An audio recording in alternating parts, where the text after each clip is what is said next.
the kingdom is an invitation to greatness. దేవుని రాజ్యంలో ప్రతిదీ కూడా గొప్పతనానికి ఇవ్వబడుతున్న ఆహ్వానము. That's why when we give an altar call, we take time.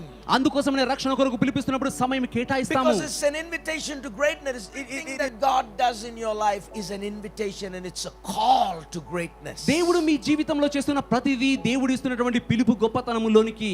Right from the altar call, ఆ యొక్క రక్షణ పిలుపు మొదలుకొని to serving God, దేవుని సేవించడముకు, to partnering with God, దేవునితో భాగస్వామ్యం వహించే వరకు, to praying and reading the word of God. దేవుని వాక్యము చదవడము ధ్యానించడము కూడా. Why do we read the word of God? ఎందుకు దేవుని వాక్యం చదువుతాము? Because he's sharing secrets in the word of God to you. దేవుని వాక్యంలోని రహస్యాలు మీతో పంచుకుంటున్నాడు. There are things that he does not want to share with anybody, but he wants to share them with you. కొన్ని విషయాలు దేవుడు ఎవరితో పంచుకోవడానికి సిద్ధంగా లేడు, కానీ నీతో పంచుకోవాలని Why ఆశిస్తున్నాడు. do we pray? ఎందుకు ప్రార్థిస్తున్నాం? Because it's an encounter with God. అది దేవుని ఎదుర్కొనే సమయము. It's a time where you're coming face to face with God and things will change in your life when you spend time in prayer. దేవునితో ముఖాముఖిగా వచ్చి దేవునితో సమయం గడుపుతుండగా మీ జీవితంలో పరిస్థితులు మారేటువంటి సమయం అది. Praying, reading the word, laying on of hands, ప్రార్థించడము, వాక్యం చదవడము, హస్త నిక్షేపణ ప్రార్థన, sowing a seed. విత్తడము, Everything is a glorious opportunity that God is giving you. ప్రతిదీ కూడా దేవుడు మహిమలోనికి ఇస్తున్నటువంటి గొప్ప అవకాశం.